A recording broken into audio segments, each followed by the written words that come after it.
In section 3, we're going to talk about significance of a correlation. So just to recall, correlation coefficient describes the strength of the relationship between two variables, and it's always between -1 and 1. So we're trying to determine, is the relationship that exists due to chance, or is it meaningful in some way? So a couple things when we are doing this, we are testing our correlation coefficient against the population correlation coefficient. So the population coefficient coefficient is represented by the Greek letter rho. So it represents our population correlation coefficient. We are never going to actually know the population correlation coefficient. It's not something that can really be calculated, but we're going to be testing against it. And then obviously we already have our letter R, which represents our sample correlation coefficient, which is what we'll be calculating to help us determine if there is a significance to the relationship. So when we're talking about statistical significance, what we're trying to do is see if the results generated from testing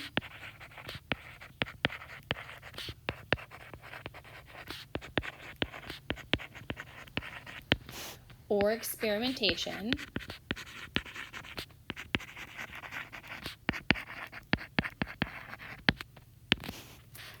are attributed to a specific cause.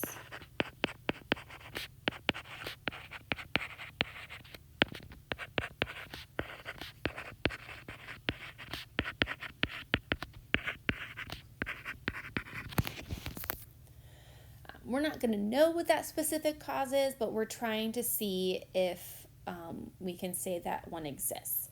So when we're talking about the significance of a correlation coefficient, we already know how to calculate it. Now we need to know, is there a significant correlation between the two variables, or if that relationship is just due to chance. So we do this using something called a hypothesis test.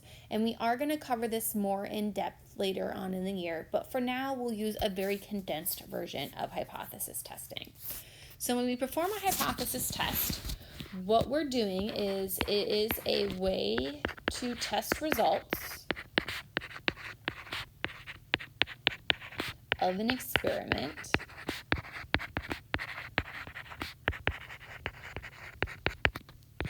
to see if you have meaningful results.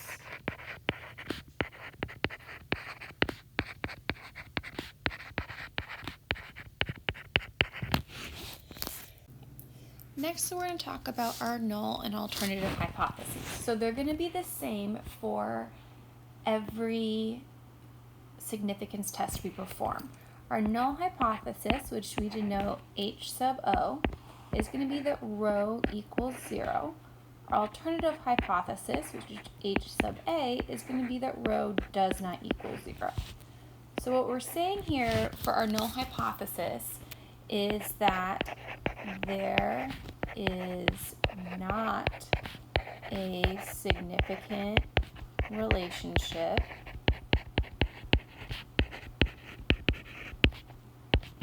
between the two variables. If you think about it, if your correlation coefficient is 0, that means that there is no relationship between your variables. So that's what we're saying with our null hypothesis. Our alternative hypothesis, which is rho does not equal 0, is saying there is a significant relationship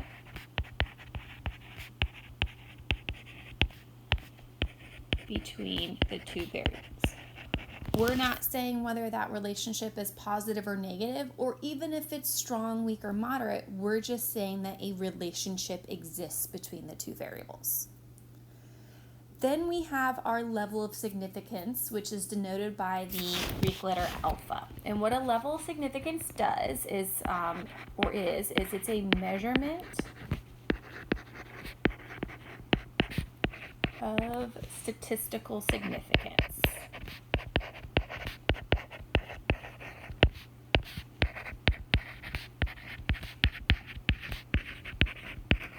And what that means is it is the likelihood of incorrectly rejecting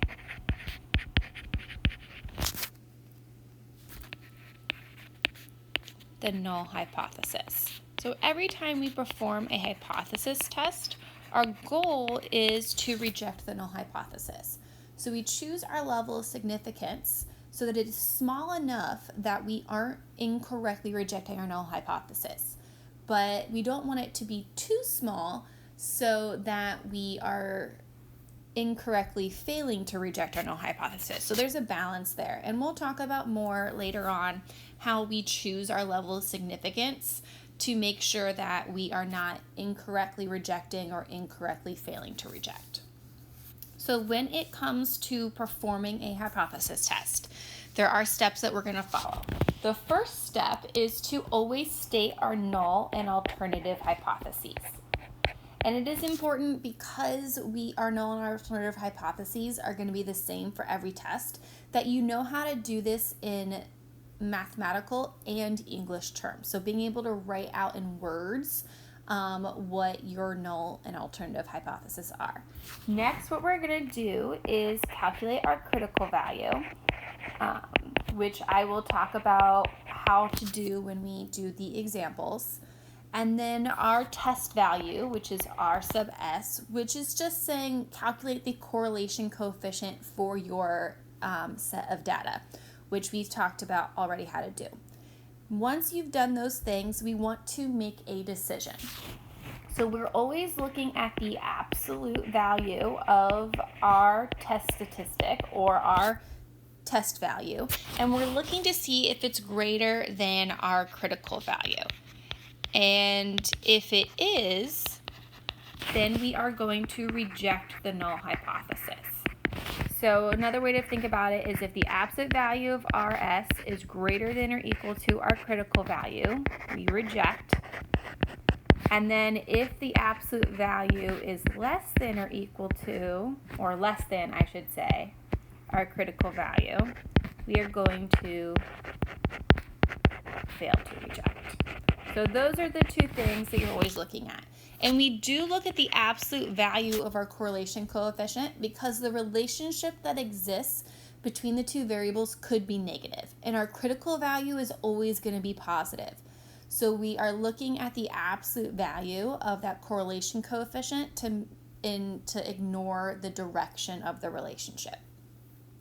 Once we make our conclusion, we then summarize our results in the context of the problem, which is going to be a single sentence. It's a very easy sentence, and it's the same sentence for every problem. We just are going to replace it with the variables for our specific question. So let's start by looking at an example. So test to see if the correlation between study hours and exam score is significant at alpha equals 0.05. We'll talk about later on about how to choose level significances and the reason behind them, but for right now, we'll be using a level of 0.05. So when it comes to our null and alternative hypothesis, our null hypothesis is that rho equals 0, which is basically saying there is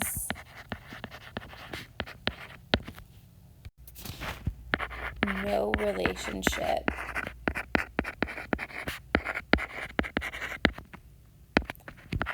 between study hours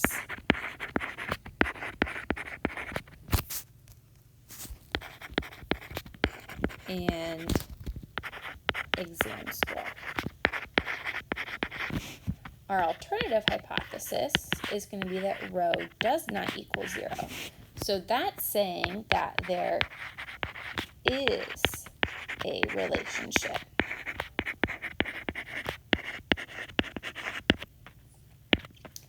between study hours and exam score. Because remember, correlation coefficient close to 0 means that there's no relationship between the variables.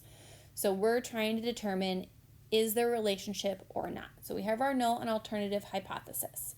Next, what we're going to do is we're going to take our study hours and our exam score, and we need to calculate our correlation coefficient for our data. So study hours is going to be our x variable, which we're going to put in list 1. Exam score is going to be our y variable, and we're going to put it into list 2. Then we'll go over to stat again, over to calc, then we'll go to linreg so we can get our correlation coefficient. And we end up with a correlation coefficient of 0.85. So from this correlation coefficient, if we were just looking at the data, we would determine that there is a strong positive relationship between study hours and exam score.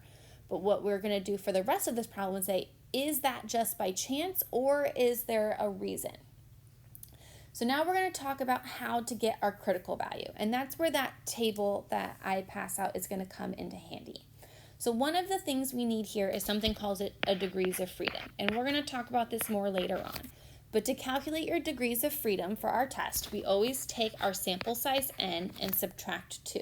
So n is how many pieces of data do you have? So we have 1, 2, 3, 4, 5, 6, 7, 8, 9, 10 pieces of data.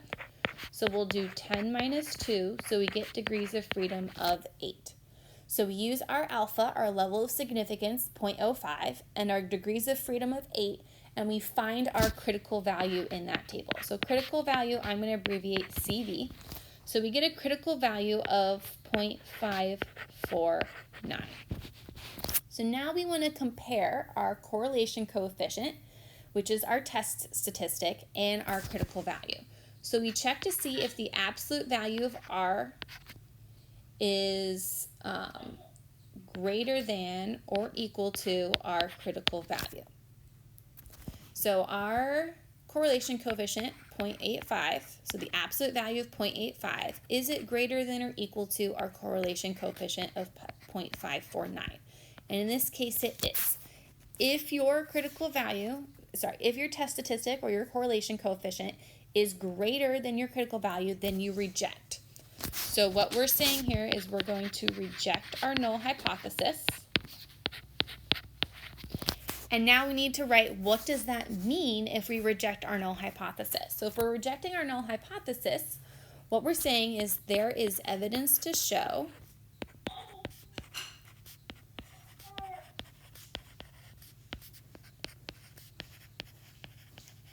a significant relationship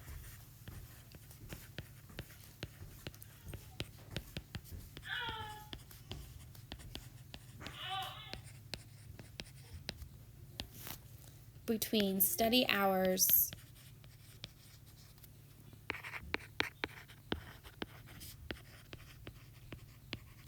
and exam score.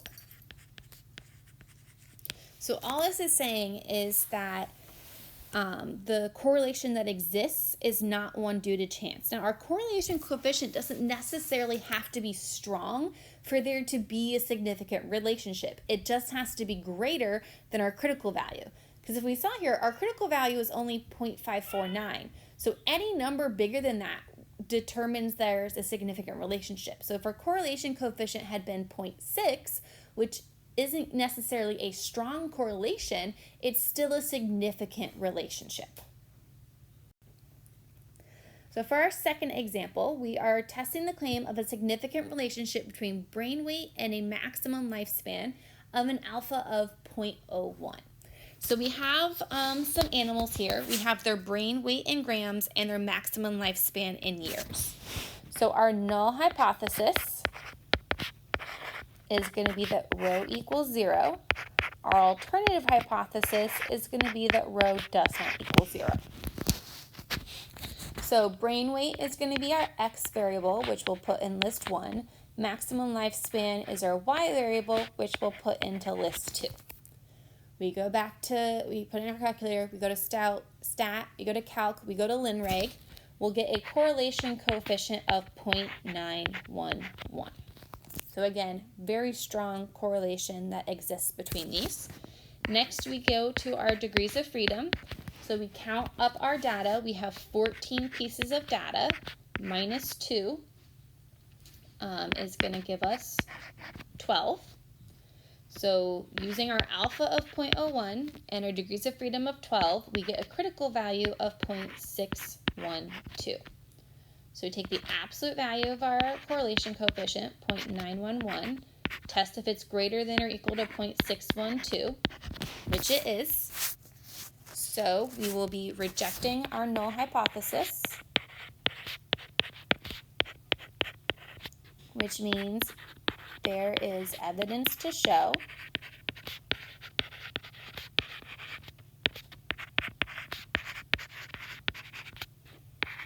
a significant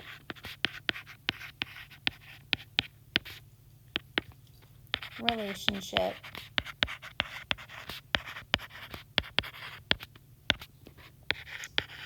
between brain weight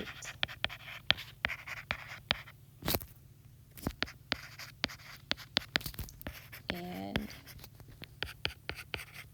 lifespan.